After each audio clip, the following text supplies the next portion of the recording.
So now I would like to request Dr. Priya Ranjan Trivedi, who is the person in the world who has given a new dimension to education, training and research by advocating for having more number of job givers rather than job seekers through a neological and a neocratic approach to teaching, training, research and other didactical process. He is the founder chancellor of the Global Open University Nagaland and Indira Gandhi Technological and Medical Sciences University, Arunachal Pradesh. He is also President, Confederation of Indian Universities, CIEU, and Chairman of Indian Institute of Ecology and Environment. Please welcome Dr. Priya Ranjan Trivedi. नमस्कार बहनों और भाइयों, आज के इस विशेष सभा के माननीय अध्यक्ष आरएसएस के प्रख्यात प्रचारक रवि कुमार अय्यर जी,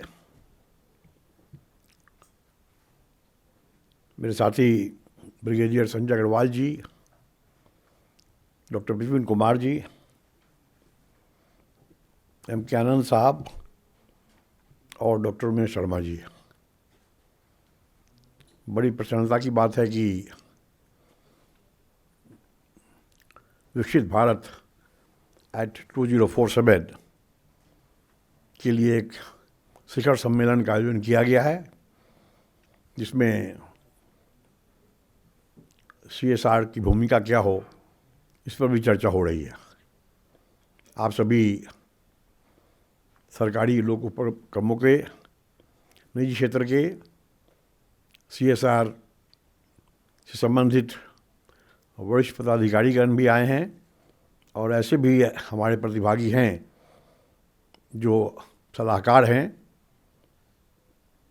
CSR के क्षेत्र में, और फिर ऐसे भी NGO एक्टिविस्ट हैं जिनके माध्यम से CSR के फंड को खर्च होना है। ऐसी हालत में आवश्यक है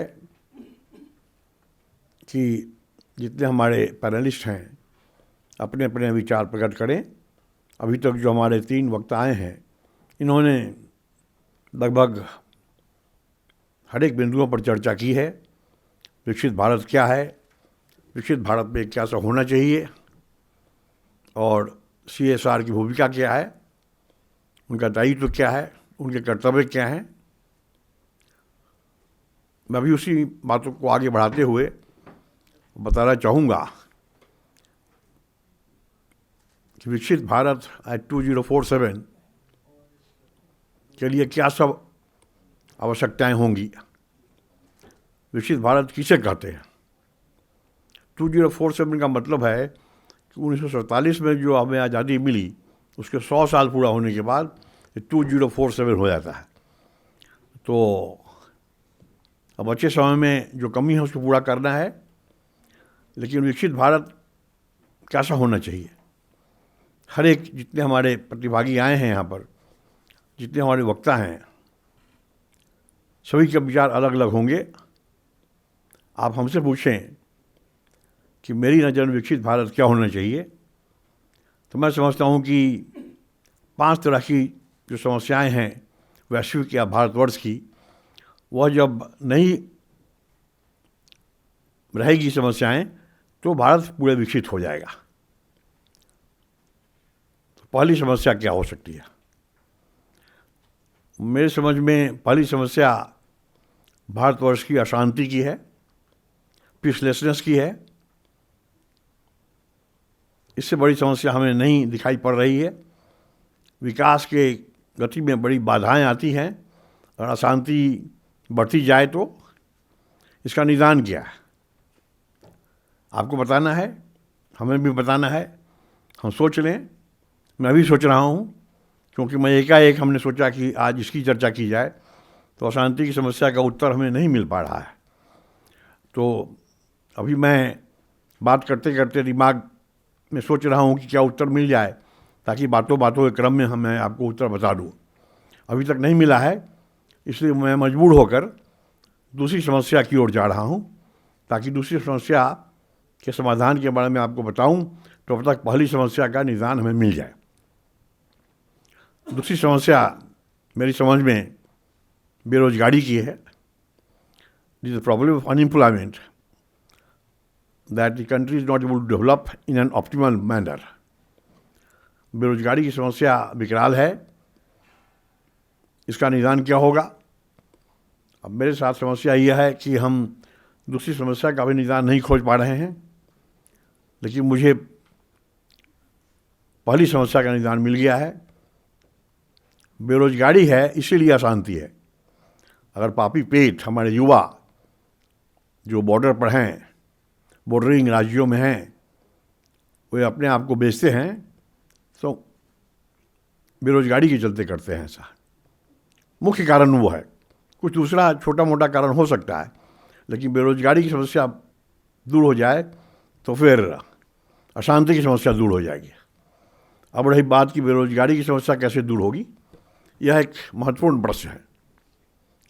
कैसे होगी, मैं सोच रहा हूँ, मैं चिंतन कर रहा हूँ, लेकिन क्योंकि समय लग रहा है इसलिए मैं तीसरी समस्या की ओर जाता हूँ। I go to third problem, and to my mind the third problem is the problem of pollution and its control. प्रदूषण और उसका नियंत्रण एक विकराल समस्या है भारतवर्ष की, और मुझे अब उत्तर मिल रहा है कि बेरोजगारी और प्रदूषण को एक साथ कैसे हम डील करेंगे।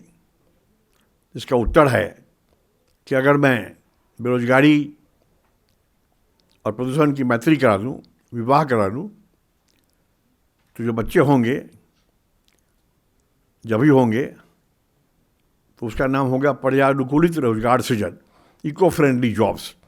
अगर हम इको फ्रेंडली जॉब्स के बारे में सोचें, उससे दो फायदा होगा कि बेरोजगारी की समस्या भी दूर हो जाएगी और प्रदूषण भी नहीं बढ़ेगा। ऐसे रोजगार सृजन से क्या फ़ायदा है? What is the purpose of creating more employment which is at the cost of pollution? तो पोल्यूशन को ध्यान में रखते हुए, प्रदूषण को ध्यान में रखते हुए यह रोजगार सृजित करना है। पर्यानुकूलित रोजगार सृजन ही इसका उत्तर है। चौथी समस्या दोषपूर्ण शिक्षा नीति की है। अभी सैकड़ों साल से हम दोषपूर्ण शिक्षा नीति को पढ़ रहे हैं, पढ़ा रहे हैं। आज के बच्चे, आप या हम कुछ जानते हैं तो उसका श्रेय दोषपूर्ण शिक्षा नीति को नहीं जाता है। बावजूद उसके, despite this faulty educational system, that the children today are knowing something. कैसे दूर होगा? उसी के लिए नेशनल एजुकेशन पॉलिसी है, NEP 2020, इसी का निदान है। जितनी तरह की समस्याएं थी, जैसे प्रदूषण बढ़ रहा है।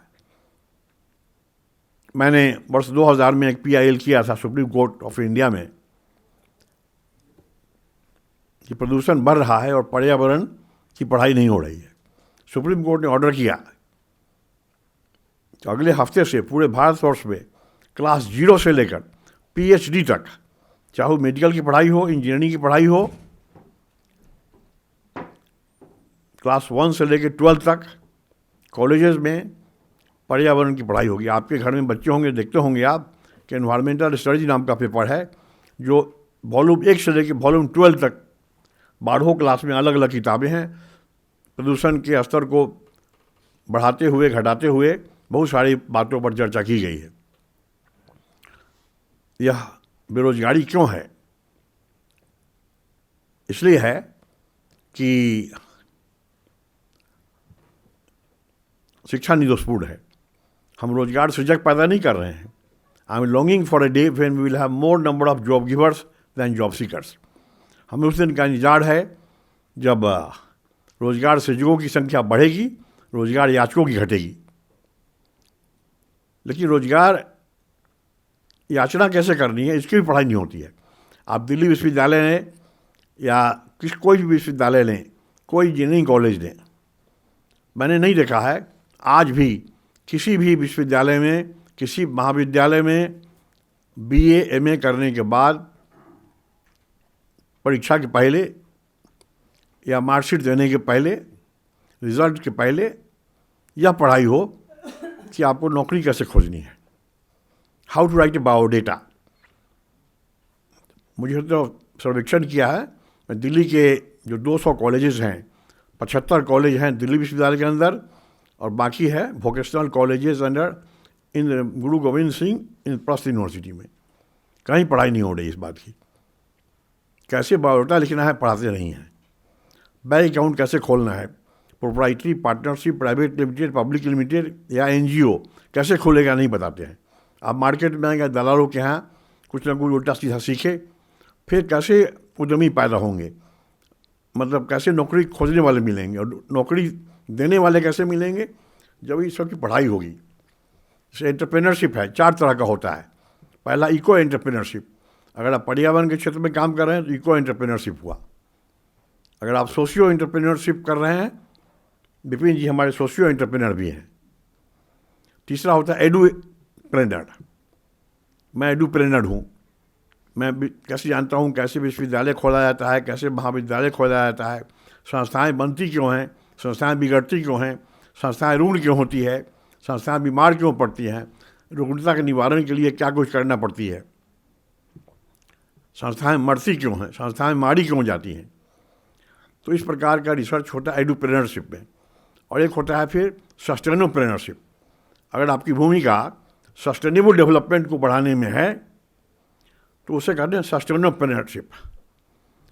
ये सब वर्ड मैं नहीं खोज रहा हूँ, ये है। तो इस सब का ज्ञान जरूरी है और किस प्रकार हम आगे बढ़ें ताकि दोषपूर्ण शिक्षा नीति समाप्त हो जाए और नेशनल एजुकेशन पॉलिसी 2020 के अंतर्गत जितनी बातें हैं, भारतीय ज्ञान परंपरा की बात है। आज मैं भूल गया, गाड़ी में किताब मैं चाहता था कि रवि कुमार अय्यर जी को मैं प्रेजेंट करूं। हमारी 1200 पेज की एक किताब है एंशिएंट इंडियन नॉलेज सिस्टम, जिसको AICT ने हर एक इंजीनियरिंग कॉलेज में कंपलसरी कर दिया है, इसलिए कि हम इंजीनियर को केवल मशीन चलाने का नहीं बल्कि उनको मानवीय ज्ञानों की बात भी हो। तो मैं विपिन कुमार जी को कहूँगा कि आपका हमें ईमेल दे दें ताकि मैं उसको आपको ईमेल कर दूँ। आजकल ई बुक भी ज़्यादा चलती है, 1200 किताब पेज में बहुत सारा कागज़ लगेगा, उसे लाखों पेज की कटान होगी हर साल, तो हमें उसको आगे नहीं बढ़ाना है। अंतिम जो समस्या है वह है आपको जनसंख्या विस्फोट की। कोई विदेशी कहेगा कि साहब this is the main problem of India. मैं नहीं कहता हूँ, क्योंकि भारत में हम आप भी जिम्मेवार हैं ज़्यादा से ज़्यादा जनसंख्या बढ़ाने के लिए। तो ऐसी हालत में हम लोग इसको सोचें कि जो मैन पावर है हमारा, इसका कैसे उपयोग करें, कैसे अपनी स्किलिंग करें, कैसे उनका हम कौशल विकास करें ताकि दुनिया भर में हमारे लोग जो हैं और ऐसे देश जहाँ आबादी घट रही है वहाँ हम हर साल एक्सपोर्ट करें लाखों लोगों को। ऑस्ट्रेलिया, न्यूजीलैंड, कनाडा, इन सब देशों में बड़ी तेज़ी से आबादी घट रही है। आप जाएंगे आपको हज़ारों हज़ार एकड़ ज़मीन मिल जाएगा खेती बाड़ी के लिए या कोई व्यापार के लिए। Friends, giving this background I would like to say what is the role of CSR. There are corporate organizations where the compulsory system is that a portion of your income must be spent on CSR. कहने का मतलब है कि CSR एक ऐसी बात है जो पब्लिक या प्राइवेट सेक्टर कोई भी हो, अगर उनका इनकम जितना है उसका एक खास प्रतिशत हर साल खर्च करना उनको है। बड़े मेहनत से खर्च करते हैं वो, बड़े मेहनत से वो कमाते हैं, it is hard earn money, इसलिए उनके पैसे का दुरुपयोग नहीं करना है। इन सब विकासात्मक कार्यों में उनको लगाना है और साथ साथ ऐसे लोग जो रिसिपिएंट हैं पैसे के, उनको देखना है कि नहीं उनको खर्च करना ही है भाई पब्लिक सेक्टर को, इसलिए क्यों नहीं इनका पैसा हम ले लें, इसका जितना दुरुपयोग हो सके करें नहीं। ये बहुत गिरी हुई हरकत है। अगर इस तरह हम प्रबोधन देंगे, प्रशिक्षण करें जो CSR ग्रांट देने वाले हैं उनको और साथ ही साथ जो लेने वाले हैं, तब जाकर CSR की भूमिका होगी और कैसे भारत का प्रतिपालनीय विकास होगा, सस्टेनेबल डेवलपमेंट होगा, ऑप्टिमम डेवलपमेंट होगा। ये तभी संभव है जब CSR के जो डोनर्स हैं और जो रिसिपिएंट हैं दोनों प्रशिक्षित हों और दोनों अपने भूमिका में लगे रहें, तभी जाकर कि जो माइलस्टोन है विकसित भारत 2047 तक का वह पूरा हो सकता है। मुझे पूरा विश्वास है कि आप आज के जो प्रशिक्षण कार्यक्रम होगा अभी लंच के बाद, उससे आप ज्ञान प्राप्त करेंगे और बाद में आप फिर सीख पाएंगे कि किस प्रकार आपको ग्रांट देना है, कैसे ग्रांट लेना है, और जो हमारे सलाहकार हैं, कंसल्टेंट्स हैं, वह भी जानेंगे किस प्रकार आपको मदद करनी है, डोनर्स को भी और रिसिपिएंट्स को भी, ताकि भारत के विकास में एक चतुर्मुखी गति आए और भारत का प्रतिपालनीय विकास जल्द से जल्द संभव हो। धन्यवाद। जय हिंद।